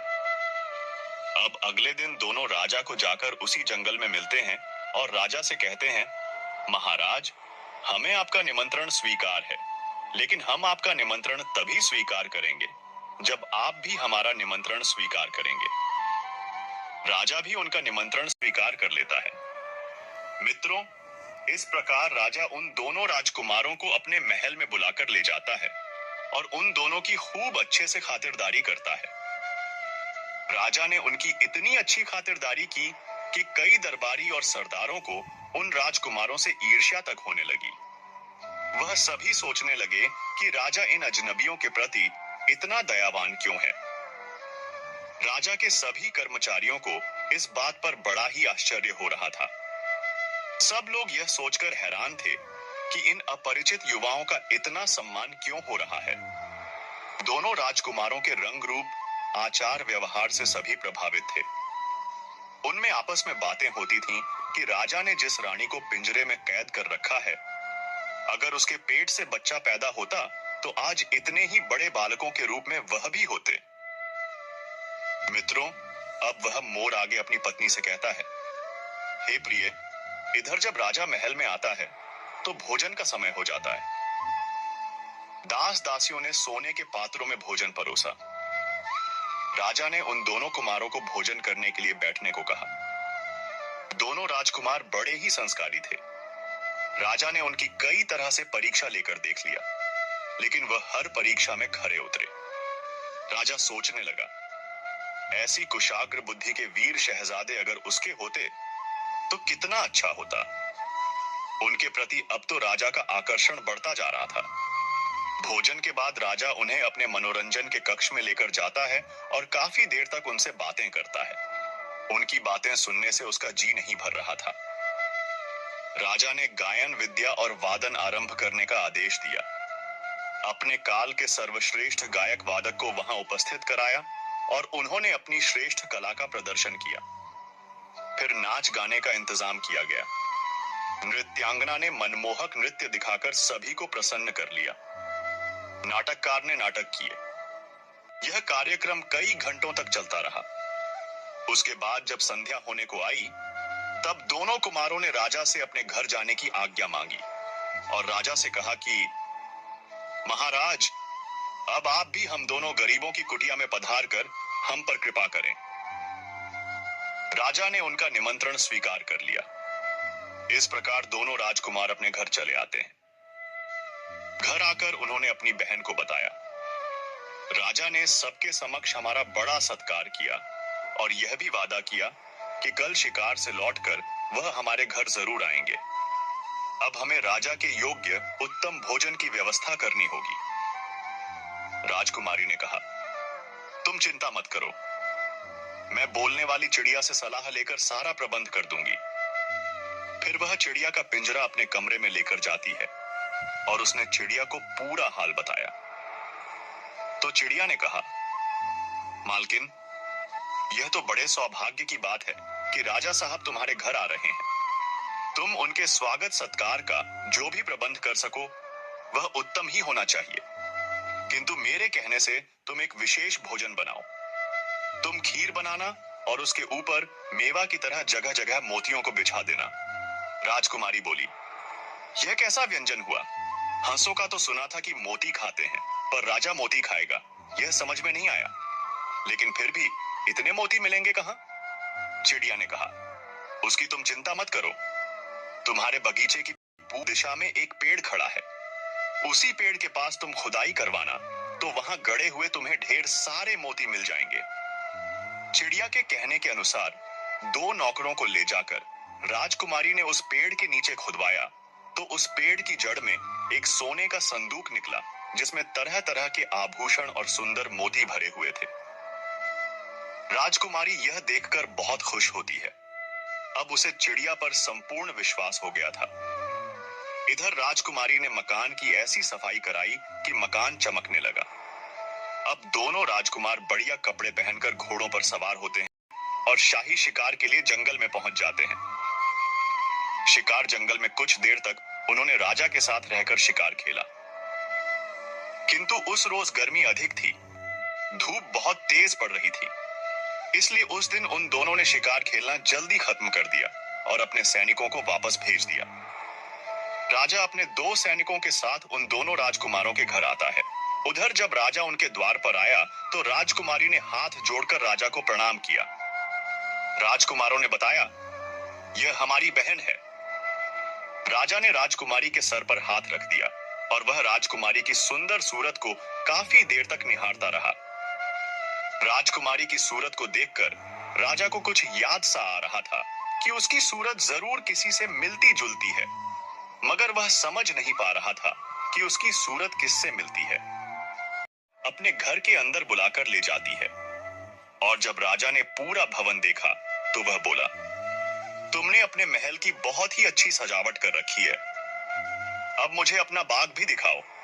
कोई आदमी मुझसे तुम्हारे बाग की बहुत तारीफ कर रहा था। यह बाग तुम्हारे पिता के द्वारा लगाया हुआ था। तब वह राजकुमारी राजा को बाग में ले जाती है। राजा बाग को गौर से देखने लगता है। उस बाग में सब कुछ तो सुंदर था, लेकिन उस बाग के बीच में जो फव्वारा लगा था, राजा की नजर जब उस पर पड़ी तो उस फव्वारे का सुनहरा पानी काफी ऊंचाई तक उछल रहा था। राजा ने पास में जाकर देखा तो हैरान रह गया। तब तक उसे एक पेड़ से बहुत सुंदर संगीत की ध्वनि सुनाई देने लगी। राजा कहने लगा, लगता है तुम सभी ने अपने बगीचे में गाने बजाने वालों का भी इंतजाम कर रखा है, क्योंकि बाग से बड़े ही सुंदर संगीत की ध्वनि सुनाई दे रही थी। तो राजकुमारी हंसकर कहने लगी, महाराज, यहाँ कोई गवैया नहीं है। हमारे बगीचे में एक पेड़ है, इसके पत्तों की रगड़ से संगीत निकलता है। मित्रों, राजा उसे देखकर हक्का बक्का रह जाता है। वास्तव में पेड़ से संगीत निकल रहा था। राजा ने कहा, यह तो बड़ी अजीब सी चीज है। इनके जैसी चीज की तो मैं कभी कल्पना भी नहीं कर सकता। बाग से बड़े ही सुंदर संगीत की ध्वनि सुनाई दे रही थी। तो राजकुमारी हंसकर कहने लगी, महाराज, यहाँ कोई गवैया नहीं है। हमारे बगीचे में एक पेड़ है, इसके पत्तों की रगड़ से संगीत निकलता है। मित्रों, राजा उसे देखकर हक्का बक्का रह जाता है। वास्तव में पेड़ से संगीत निकल रहा था। राजा ने कहा, यह तो बड़ी अजीब सी चीज है। इनके जैसी चीज की तो मैं कभी कल्पना भी नहीं कर सकता। तुमने ये कहां से पाई है? राजकुमारी ने कहा, महाराज, ये मत पूछो कि हमने कहां से पाई हैं। हम इन्हें मौत के मुंह से निकाल कर लाए हैं। राजकुमारी ने राजा से कहा, मेरे पास एक और अजीब चीज है जिसे आप और देख लें। वह एक चिड़िया है जो आदमी की तरह बोलती है, और जब यह गाती है तो सारे पक्षी जमा हो जाते हैं और इसके सुर में सुर मिलाते हैं। राजा उस चिड़िया के पिंजरे के पास पहुंचा। वह उस चिड़िया को बड़े ही गौर से देखने लगा। चिड़िया ने भी अपनी छोटी छोटी चमकदार आंखों से राजा को ऐसे घूरा मानो वह उसके भीतर छिपे हर रहस्य को पढ़ रही हो। राजा को उसकी नजर में एक अजीब सी बुद्धिमत्ता और अधिकार का भाव महसूस हुआ। जैसे ही मैंने किसी को मौत के मुंह में नहीं धकेला। चिड़िया व्यंग्य से हंसी। उसकी हंसी किसी ताने की तरह राजा के कानों में चुभ गई। वह बोली, ओह, तो तुम निर्दोष हो। तुमने कुछ नहीं किया। तुम्हारी ही रानी ने तो जानवरों को जन्म दिया था, है ना? पर क्या तुमने कभी सोचा राजन कि एक इंसान की कोख से जानवर कैसे पैदा हो सकता है? सत्य तो यह है कि तुम एक ऐसी रानी चाहते थे जो तुम्हें दिव्य संतान दे। पर जब तुम्हारी रानी ने साधारण मानवों को जन्म दिया तो तुम्हारा घमंड आहत हो गया। तुमने स्वयं उन नवजात शिशुओं को जानवरों के मरे हुए बच्चों से बदलवा दिया और उन्हें नदी में फेंकवा दिया, ताकि तुम्हें अपनी निर्दोष पत्नी को त्यागने और कलंकित करने का एक ठोस बहाना मिल जाए। बोलो, क्या यह सच नहीं है? चिड़िया की यह झूठी और मनगढ़ंत कहानी सुनकर राजा का सिर चकरा गया। वह कांपते हुए बोला, नहीं, यह झूठ है, सरासर झूठ। मैंने ऐसा कोई पाप नहीं किया। उसके माथे पर पसीने की बूंदें छलक आईं। वह इन तीनों भाई बहनों की ओर देखने लगा और फिर चिड़िया की ओर। उसका मन बुरी तरह उलझ गया था। उसका मन बुरी तरह उलझ गया था। चिड़िया ने अपनी गर्दन टेढ़ी की और बोली, अच्छा, यदि तुम इतने ही सच्चे और ज्ञानी हो तो मेरी एक पहेली का उत्तर दो। यदि तुमने इसे सुलझा लिया तो मैं मान लूंगी कि तुम निर्दोष हो। सुनो ध्यान से। चिड़िया ने अपनी मधुर परंतु गंभीर आवाज में पहेली कहनी शुरू की। वह कौन है जिसके मुख में जुबान थी पर सच न कह सकी? वह कौन है जिसकी आंखों में दृष्टि थी पर न्याय न देख सकी? वह कौन है जिसके हाथों में शक्ति थी पर अपने ही अंश को न थाम सकी? और वह कौन सी धारा है जो बहा तो ले गई थी मृत्यु का फरमान, पर पहुंचा आई जीवन का वरदान? बताओ राजन, यदि तुम निर्दोष हो तो इस पहेली को सुलझाओ। राजा पहेली सुनकर घबरा गया। उसका दिमाग सुन्न पड़ गया। एक एक पंक्ति उसके हृदय पर हथौड़े की तरह चोट कर रही थी। मुख में जुबान थी पर सच न कह सकी। क्या यह रानी थी? आंखों में दृष्टि थी पर न्याय न देख सका। ये कौन था? क्या वह स्वयं था? हाथों में शक्ति थी पर अंश न थाम सका। ये पंक्ति उसे भीतर तक भेद गई और वह नदी जिसने बच्चों को बहाया, राजा की आंखों के सामने अंधेरा छाने लगा। वह कुछ भी समझ नहीं पा रहा था। वह हताशा में अपना सिर पकड़कर बैठ गया। राजा को इस तरह व्याकुल और पराजित देखकर चिड़िया का स्वर बदल गया। अब उसकी आवाज में न तो व्यंग्य था न क्रोध। उसकी आवाज में करुणा और सच्चाई का सागर उमड़ आया था।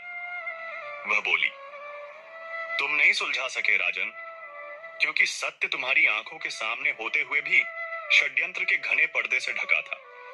जो कहानी मैंने तुम्हें सुनाई वह झूठ थी, पर तुम्हारे कर्मों का प्रतिबिंब थी। तुमने सच जानने का प्रयास ही नहीं किया। अब सुनो असली कहानी, पहले दिन से। सुनो उस घोर षड्यंत्र की गाथा। और फिर उस चिड़िया ने राजा को सब कुछ विस्तार से बताना शुरू किया। हे राजन, जिस दिन तुम्हारी छोटी रानी ने पहले पुत्र को जन्म दिया, उस दिन तुम्हारी रानी की दोनों बड़ी बहनें ईर्ष्या की आग में जल उठीं।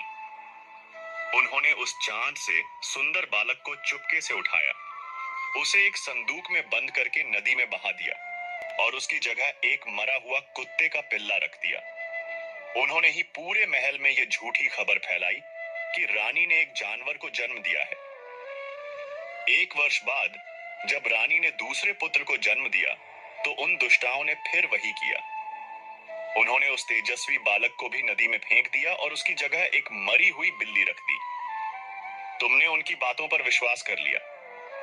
और तीसरी बार जब एक सुंदर कन्या ने जन्म लिया, तो उन बहनों का कलेजा नहीं पसीजा।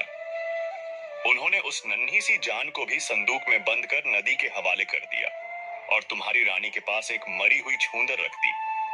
वे तुम्हारी शुभ चिंतक नहीं, तुम्हारी सबसे बड़ी शत्रु थीं राजन। वे तो भला हो तुम्हारे उस वफादार माली का, जिसे कोई संतान नहीं थी। भगवान ने उसी को इन बच्चों का पालक बनाया। उसने एक एक करके तीनों बच्चों को नदी से निकाला और अपनी संतान की तरह पाला पोसा। उन्हें हर प्रकार की शिक्षा दी। चिड़िया एक पल को रुकी और फिर बोली, और हे राजन, वो तीनों संतानें जिन्हें तुमने मरा हुआ और जानवरों का रूप समझा था, आज तुम्हारे ही सामने खड़ी है। ये दोनों राजकुमार तुम्हारे ही पुत्र हैं और यह राजकुमारी तुम्हारी अपनी पुत्री है। तुम्हारी निर्दोष रानी आज भी तुम्हारी क्रूरता की सजा एक पिंजरे में भुगत रही है। यह सुनते ही राजा की आंखों से पश्चाताप के आंसू बह निकले। उसने कांपते हुए अपने सामने खड़े तीनों बच्चों को देखा। अब उसे उनकी सूरत में अपनी और अपनी रानी की झलक साफ साफ दिखाई दे रही थी।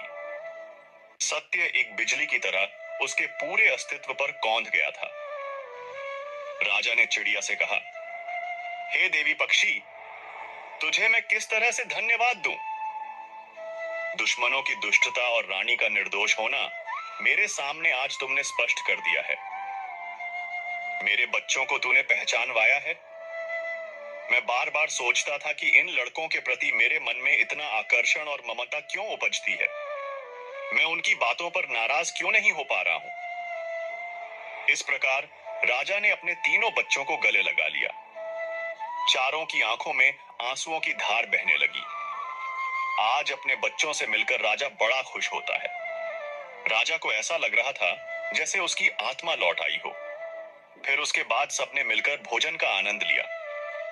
कुछ देर बातें करने के बाद राजा ने कहा, अब मैं महल को जाता हूं, कल फिर वापस आऊंगा। कल तुम लोगों को मेरे नहीं बल्कि अपनी माता के स्वागत के लिए तैयार रहना है। उसके बाद महल में रहने के लिए भी आपको चलना है। अब इतना कहकर राजा वहां से महल को चल देता है। महल में पहुंचकर राजा ने मंत्री को बुलवाया और उसने उसकी खूब प्रशंसा की कि तुम कितने बुद्धिमान मंत्री हो, तुम्हारे कारण ही रानी की जान बची थी। फिर उसने रानी की बहनों की दुष्टता का वर्णन मंत्री के सामने किया। राजा ने मंत्री को सारी कहानी सुनाई और कहा, उन दोनों दुष्ट स्त्रियों को अभी बुलाकर उन्हें वही दंड दिया जाए जो मैंने अपनी निर्दोष रानी को दिया था। किसी भी प्रकार की वे दया की पात्र नहीं है। मंत्री ने राजा के आदेशानुसार उन दुष्ट बहनों को बंदी बना लिया। लेकिन राजा ने कहा, मंत्री जी, उन्हें सजा देने से पहले मुझे अपना सबसे बड़ा पाप धोना है। मुझे अपनी रानी को उस नर्क से निकाल कर लाना है जिसमें मैंने उसे अपने ही हाथों से धकेला है। राजा ने अपने तीनों बच्चों को अपने पास बुलाया। उनकी आंखों में देखकर बोला, पुत्रों, पुत्री, आज तुम्हें मेरे साथ एक ऐसी जगह चलना है जहां तुम्हारी मां तुम्हारी प्रतीक्षा कर रही है। पर वह जिस अवस्था में है उसे देखकर अपना धीरज मत खोना। तीनों बच्चे अपने पिता के साथ चल दिए। उनके मन में अपनी मां से मिलने की उत्सुकता भी थी और एक अनजाना डर भी। वे उस चौराहे पर पहुंचे जहां लोगों की भीड़ के बीच वह लोहे का जंग लगा अपमानजनक पिंजरा खड़ा था। उस पिंजरे में एक स्त्री एक कोने में सिमटी हुई बैठी थी। उसके राजसी वस्त्र अब चिथड़े बन चुके थे। सुंदर केश धूल और मिट्टी में सनकर जटाओं में बदल गए थे और उसका चांद सा मुखड़ा आंसुओं और दुहक की लकीरों से स्याह पड़ गया था। उसकी आंखें खुली थीं, पर उनमें कोई भाव नहीं था। वे शून्य में ताक रही थीं। वह एक जीती जागती लाश की तरह लग रही थी, जिसे न दिन का पता था न रात का। यह दृश्य देखकर तीनों बच्चों की आंखों से आंसू बह निकले। राजकुमारी तो सिसक सिसक कर रो पड़ी। राजा का हृदय मानो किसी ने मुट्ठी में भींच लिया हो। वह कांपते कदमों से पिंजरे के पास पहुंचा। उसने अपने हाथों से पिंजरे का भारी जंग लगा ताला खोला। कर्र की कर्कश आवाज के साथ दरवाजा खुला। राजा पिंजरे के अंदर गया और अपनी रानी के सामने घुटनों के बल गिर पड़ा। उसने रानी के धूल भरे पैरों को पकड़ लिया और एक बच्चे की तरह फूट फूट कर रोते हुए बोला, रानी, मुझे क्षमा कर दो। मैं तुम्हारा अपराधी हूं। मैं अंधा हो गया था। मैंने तुम्हारी नहीं, उन झूठे शब्दों पर विश्वास किया। मैंने अपने ही हाथों से अपनी दुनिया उजाड़ दी। हे प्रिय, मेरी ओर देखो। मैं तुम्हारा सिद्धार्थ हूं। रानी ने धीरे से अपनी खाली नजरें उठाकर उसे देखा, पर उसकी आंखों में कोई पहचान नहीं थी। वर्षों के अपमान और अकेलेपन ने उसकी सुध बुध छीन ली थी। वह राजा को देखकर ऐसे सहम गई जैसे कोई और व्यक्ति उसे प्रताड़ित करने आया हो। वह और भी सिकुड़ कर कोने में दुबक गई। राजा की निराशा की कोई सीमा न रही। उसकी रानी उसे पहचान भी नहीं रही थी। तब उसने अपने बच्चों को इशारा किया। तीनों बच्चे धीरे धीरे पिंजरे के अंदर आए। राजा ने रानी का हाथ पकड़कर कहा, रानी, देखो, इन्हें देखो, ये तुम्हारे सपने हैं रानी। सबसे छोटी बेटी राजकुमारी अपनी मां के पास बैठी और उसने धीरे से अपना हाथ मां के रूखे गालों पर रखा। मां! उसकी आवाज में इतना दर्द और प्रेम था कि रानी की पाषाणवत जड़ता में एक हलचल हुई। बड़े राजकुमार ने, जिसके एक ओर के बाल सोने और दूसरी ओर के चांदी के थे, अपनी मां का दूसरा हाथ थाम लिया। मां, हम आ गए हैं। रानी की शून्य आंखों में धीरे धीरे जीवन की एक किरण लौटी। उसने कांपते हुए अपने बच्चों के चेहरों को देखा। उसने राजकुमारी के आंसू पोंछे। उसने अपने बेटों के सिर पर हाथ फेरा। उसे अपने वो पुराने सपने याद आने लगे। वह सपना जो उसने अपनी बहनों को सुनाया था। उसकी जुबान से वर्षों बाद लड़खड़ाते हुए शब्द निकले, बच्चे, मेरे बच्चे। राजा ने तुरंत कहा, हाँ रानी, हाँ, ये हमारे बच्चे हैं। तुमने किसी जानवर को जन्म नहीं दिया था। तुमने इन फूलों को, इन मोतियों को जन्म दिया था। यह देखो, तुम्हारा बेटा जिसके हंसने से फूल झड़ते हैं, और यह जिसके रोने से मोती टपकते हैं, और तुम्हारी यह चांद सी बेटी। यह सब सच है रानी, सब सच है। यह सुनते ही रानी की आंखों से आंसुओं का सैलाब उमड़ पड़ा। वह वर्षों का दबा हुआ दुख, अपमान और पीड़ा एक साथ बह निकला। वह अपने तीनों बच्चों से लिपट गई और उन्हें चूमने लगी। उसे ऐसा लगा जैसे कोई मृतप्राय पौधे को अमृत का सागर मिल गया हो। उसकी दुनिया में एक नया सवेरा हो गया था। कुछ देर बाद जब उसका मन थोड़ा शांत हुआ, तो उसने अपनी भरी हुई आंखों से राजा की ओर देखा। उसकी आवाज में अब एक ठहराव था। वह सुनकर रानी को एक और गहरा झटका लगा। उसे विश्वास ही नहीं हुआ। मेरी बहनें, नहीं, वे ऐसा नहीं कर सकती। वह दुख और आश्चर्य से टूट सी गई। जिस प्रेम और विश्वास के साथ वह उनसे मिलती थी, उसी प्रेम का उन्होंने इतना भयानक सिला दिया था। राजा ने उसे सहारा देकर उठाया और कहा, अब और दुख नहीं रानी, अब केवल खुशियां होंगी। चलो, अपने महल चलो। तुम्हारा सिंहासन, तुम्हारा सम्मान और तुम्हारे बच्चे सब तुम्हारी प्रतीक्षा कर रहे हैं। रानी अपने बच्चों का हाथ थामे उस अपमान के पिंजरे से बाहर निकली।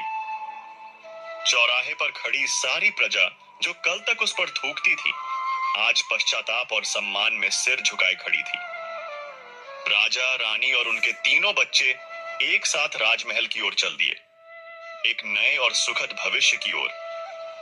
राजा ने मंत्री को आदेश दिया, मंत्री जी, उन दोनों दुष्ट स्त्रियों को कल राज दरबार में पेश किया जाए। न्याय सबके सामने होगा। अगले दिन राज दरबार खचाखच भरा हुआ था। हर दरबारी, हर सैनिक और नगर के प्रतिष्ठित नागरिक यह देखने आए थे कि उन षड्यंत्रकारी बहनों का क्या हश्र होता है। बीचों बीच जंजीरों में जकड़ी हुई रानी की दोनों बहनें सिर झुकाए खड़ी थीं। उनके चेहरों पर अब घमंड का कोई निशान नहीं था, केवल मृत्यु का भय और घोर पश्चाताप था। राजा सिद्धार्थ अपने सिंहासन पर बैठे थे। उनका चेहरा क्रोध से पत्थर की तरह कठोर था। उन्होंने गरज कर कहा, इन दो स्त्रियों ने केवल अपनी बहन के साथ ही विश्वासघात नहीं किया, बल्कि इस राज्य के भविष्य, मेरे वंश और न्याय की आंखों में भी धूल झोंकी है। इन्होंने ईर्ष्या की आग में जलकर 3 मासूम जिंदगियों को खत्म करने की कोशिश की और एक निर्दोष स्त्री को वर्षों तक नर्क की पीड़ा दी। ऐसे घोर अपराध की केवल एक ही सजा हो सकती है, मृत्यु। हम आदेश देते हैं कि इन्हें इसी चौराहे पर फांसी पर लटका दिया जाए, जहां इन्होंने अपनी बहन को अपमानित होते देखा था। दरबार में सन्नाटा छा गया। तभी एक मधुर किंतु दृढ़ आवाज गूंजी, रुकिए महाराज। सबकी आंखें उस आवाज की दिशा में खड़ी रानी अपने तीनों बच्चों के साथ धीरे धीरे आगे बढ़ी। उसकी चाल में एक अद्भुत शांति और गरिमा थी। वह अपनी दोनों बहनों के सामने आकर खड़ी हो गई। जंजीरों में जकड़ी दोनों बहनें अपनी छोटी बहन को अपने सामने देखकर और भी सिकुड़ गईं। वे उसकी आंखों में आंखें मिलाने का साहस नहीं कर पा रही थीं। रानी ने एक गहरी सांस ली और उसकी आवाज में वर्षों का दबा हुआ दर्द उभर आया। वह बोली, बहन, मैं हमेशा तुम्हें अपनी मां का स्थान देती थी, तुम्हें अपना सबसे बड़ा सहारा समझती थी। मैंने तुम्हें हमेशा अच्छा समझा था, पर तुमने मुझे ही धोखा दिया। तुमने ऐसा क्यों किया? क्या मेरा रानी बनना तुम्हारे लिए इतना बड़ा अपराध था कि तुम अपनी ही छोटी बहन और उसके मासूम, बेजुबान बच्चों की जान की दुश्मन बन गई? जब भी मैं तुमसे मिलने आती थी, तुम्हें गले लगाती थी। क्या वह प्रेम तुम्हें कभी महसूस नहीं हुआ? या तुम्हारी ईर्ष्या की आग इतनी प्रचंड थी कि उसने प्रेम और रिश्ते के सारे बंधन जलाकर राख कर दिए? रानी के एक एक शब्द उनकी आत्मा को तीर की तरह भेद रहे थे। अब वे अपने आंसुओं को रोक नहीं सकी। वे दोनों अपनी छोटी बहन के पैरों में गिर पड़ी और दहाड़े मारकर रोने लगी। बड़ी बहन ने सिसकते हुए कहा, हमें माफ कर दे छोटी, हमें माफ कर दे। हम ईर्ष्या में अंधी हो गई थीं। जब हम तुम्हें रानी के सिंहासन पर देखती थीं और खुद को नौकरों की पत्नियों के रूप में पाती थीं, तो हमारा कलेजा जलकर राख हो जाता था। हम पागल हो गई थीं। हमें कुछ समझ नहीं आया। हमें मृत्यु दंड ही मिलना चाहिए। हम जीने के लायक नहीं हैं। उनकी यह हालत देखकर रानी की आंखों में भी आंसू आ गए। उसने अपनी बहनों को उठाया और राजा की ओर मुड़कर कहा, महाराज, मैं आपसे एक भिक्षा मांगती हूं। राजा ने आश्चर्य से कहा, रानी, तुम जो चाहो मांग सकती हो, पर इन दुष्टाओं के लिए क्षमा मत मांगना। रानी ने शांत स्वर में कहा, महाराज, यदि आज मैं भी इनके साथ वही करूं जो इन्होंने मेरे साथ किया, तो इनमें और मुझ में क्या अंतर रह जाएगा? प्रतिशोध की आग एक को जलाती है, पर दूसरे को भी राख कर देती है। इन्होंने मुझे शारीरिक और मानसिक कष्ट दिया, पर यदि मैं इन्हें मृत्युदंड दूं, तो मैं अपनी आत्मा को जीवन भर का कष्ट दूंगी। सच्ची सजा मृत्यु नहीं, बल्कि अपने पापों के साथ जीवित रहना और उनका प्रायश्चित करना है।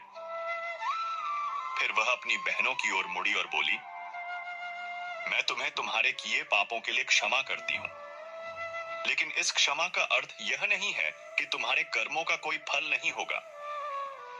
उसने राजा से हाथ जोड़कर कहा, महाराज, इन्हें फांसी देने के बजाय राज्य की सीमा पर स्थित एक दूर दराज आश्रम में भेज दिया जाए। वे अपना शेष जीवन वहीं दीन दुखियों की सेवा और प्रायश्चित में बिताएं। यही उनके लिए सबसे बड़ी और सच्ची सजा होगी, और शायद इसी से उनकी आत्मा का शुद्धिकरण भी हो सकेगा। रानी की इस अद्भुत उदारता और ज्ञान को देखकर पूरा दरबार स्तब्ध रह गया।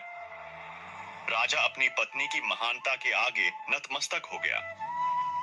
उसकी आंखों में अपनी रानी के लिए प्रेम और सम्मान 1000 गुना बढ़ गया। उसने आदेश दिया, जैसा मेरी रानी चाहती है वैसा ही होगा। इन दोनों को आश्रम भेज दिया जाए। दोनों बहनें अपनी छोटी बहन के इस अविश्वसनीय क्षमादान से अभिभूत थीं। वे रोते हुए बस इतना ही कह सकीं, तुम सचमुच रानी हो, छोटी, केवल राज्य की नहीं, दिलों की भी रानी। अब वह मोर अपनी पत्नी से कहता है, हे प्रिय, इस प्रकार रानी ने अपने शत्रुओं को भी क्षमा करके अपनी महानता सिद्ध की। राजा का पूरा परिवार फिर से एक हो गया और उस राज्य में खुशियां पहले से भी अधिक लौट आईं। रानी की सारी मुश्किलें कट गईं और उनका जीवन प्रेम और आनंद से भर गया। मोरनी की आंखों में आंसू थे। उसने कहा, स्वामी, यह कहानी सचमुच अद्भुत है। क्षमा करने की शक्ति से बड़ा कोई बल नहीं। मोर ने अपनी पत्नी की ओर प्रेम से देखा और कहा, हाँ प्रिय, यही इस कहानी का सबसे बड़ा ज्ञान है। आज परमात्मा ने उन्हें फिर से मिला दिया था। राजकुमारी ने अपनी मां को उस बोलने वाली चिड़िया से मिलाया और अपने सुंदर बाग में खड़े उस पेड़ को दिखाया जिससे संगीत निकलता था। अब वह मोर आगे कहता है, हे प्रिय, अब तुम्हें वह ज्ञान की बात पता चलेंगी, ध्यान से सुनना। चिड़िया ने राजा और रानी से कहा, हे राजन, जीवन में 8 महत्वपूर्ण बातें याद रखी जाएं, तो इससे आपकी औलाद पर कोई संकट नहीं आता है और न ही कभी धन की हानि होगी और धोखेबाजों से भी बचा जा सकता है। पहली बात, बिना देखे सुनी सुनाई बातों पर विश्वास करके कोई निर्णायक कदम न उठाएं। अगर किसी को सजा देने की बात हो, तब तो कभी सुनी सुनाई बातों पर विश्वास नहीं करना चाहिए। हमेशा अपनी आंखों से देखकर या कसौटी पर परख कर ही उचित कदम उठाना चाहिए। कई बार इस तरह के निर्णय से निर्दोष दोषी बन जाते हैं और गुनहगार बच जाते हैं। किसी भी काम में संयम और विवेक से निर्णय लेना चाहिए, चाहे वह धन के मामले हो या रिश्तों के। जल्दबाजी या अंधविश्वास से बचना चाहिए। अपने निर्णयों में संतुलित रहना और सही समय पर सही निर्णय लेना आपको आर्थिक हानि से बचा सकता है और अपनों से धोखे की संभावना को कम कर सकता है। नंबर 2, कितना ही घनिष्ठ मित्र क्यों न हो, उस पर भी आंख मूंदकर विश्वास नहीं करना चाहिए। हमेशा विश्वासी ही धोखा देता है। विश्वास तब करें जब उन्हें अपनी कसौटी पर परख लें और बीच बीच में उनकी परीक्षा लेते रहें। नंबर 3, लोग धोखा इन 3 कारणों से देते हैं, ईर्ष्यावश, लोभवश और अपमानवश। हमेशा ईर्ष्या रखने वालों से दूर रहिए। लोभी, लालची और कामी लोगों से दूरी बनाकर रखिए और किसी का अपमान मत करिए। आप और आपका परिवार सदैव धोखों से और संकटों से बचा रहेगा। कभी धन की हानि नहीं होगी। नंबर 4, अपने वह होते हैं जो बिना कहे आपके दुख को समझ जाते हैं। सिर्फ साथ होने से नहीं, साथ निभाने से कोई अपना होता है। नंबर 5, अपने कभी पीठ पीछे वार नहीं करते। अगर कुछ कह भी दें तो सामने कहेंगे, सुधारने के लिए। नंबर 6, जो आपकी गैर मौजूदगी में भी आपकी इज्जत करे, वही सच्चे अपने होते हैं। नंबर 7, अपने वह हैं जो सफलता में खुश और असफलता में साथ खड़े रहते हैं। वह हालात देखकर रिश्ता नहीं तोड़ते। नंबर 8, अपने वो हैं जिनका साथ आपको भीतर से मजबूत बना दे और जिनसे मिलकर आत्मा को शांति मिले। तो मित्रों, इस तरह से राजा का पूरा परिवार इकट्ठा हो जाता है और फिर से राजा के घर में वह खुशी लौट आती है। रानी की सारी मुश्किलें कट जाती हैं। अब वह मोर अपनी पत्नी से कहता है, हे प्रिय, यही थी वह कहानी और उससे मिलने वाली ज्ञान की बातें। मित्रों, आशा करते हैं कि आपको यह कहानी पसंद आई होगी और इससे मिलने वाली ज्ञान की बातें भी आपको पसंद आई होंगी। अगर आपको वीडियो पसंद आया है तो इस वीडियो को लाइक करें और साथ ही अगर आप चैनल पर नए हैं तो चैनल को भी सब्सक्राइब करें। मिलते हैं अगले वीडियो में। बाकी वीडियो को यहां तक देखने के लिए आप सभी लोगों का दिल से धन्यवाद। मित्रों, आशा करते हैं कि आपको ये कहानी पसंद आई होगी और इससे मिलने वाली ज्ञान की बातें भी आपको पसंद आई होंगी।